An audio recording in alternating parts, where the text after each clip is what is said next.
Metro rail ও ফ্লাইওভারের bearing প্যাডের মান ঠিক রাখা ও রক্ষণাবেক্ষণের নির্দেশনা চেয়ে হাইকোর্টে রিট দায়ের করা হয়েছে। শুনানি হবে আগামীকাল সোমবার। আইনজীবী আব্দুল্লাহ আল মামুন হাইকোর্টের সংশ্লিষ্ট শাখায় এই রিট দায়ের করেন। বিচারপতি ফাহমিদা কাদের ও বিচারপতি আসিফ হোসেনের হাইকোর্ট বেঞ্চে এই রিটের শুনানি হবে।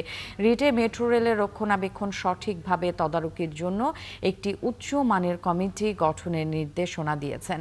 একই সাথে ফ্লাইওভারের রক্ষণাবেক্ষণের নির্দেশনা চাওয়া হয়েছে। রিটে বিগত দিনে যেসব দুর্ঘটনা ঘটেছে তার একটি চিত্র উচ্চ আদালতের শুনানিতে তুলে ধরার কথা বলেছেন আইনজীবী। রোববার ফার্মগেটে মেট্রো রেলের বেয়ারিং প্যাড পিলার থেকে বিচ্ছিন্ন হয়ে নিচে পড়লে আবুল কালাম নামে একজন নিহত হন, আহত হন দুজন।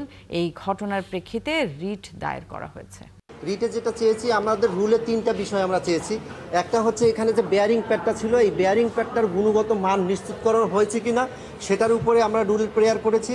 এবং এটার সঙ্গে এই বেয়ারিং প্যাড এবং মেট্রো রেল এবং সারা ঢাকা শহরের যে ফ্লাইওভারগুলো আছে, ফ্লাইওভারের যে রক্ষণাবেক্ষণ আছে, এই রক্ষণাবেক্ষণের কোনো অবহেলা আছে কিনা এবং এই অবহেলাজনিত কারণে এই ঘটনা, এই ট্র্যাজেডি হয়েছে কিনা সেটার উপরে আমরা রুলের প্রেয়ার করেছি।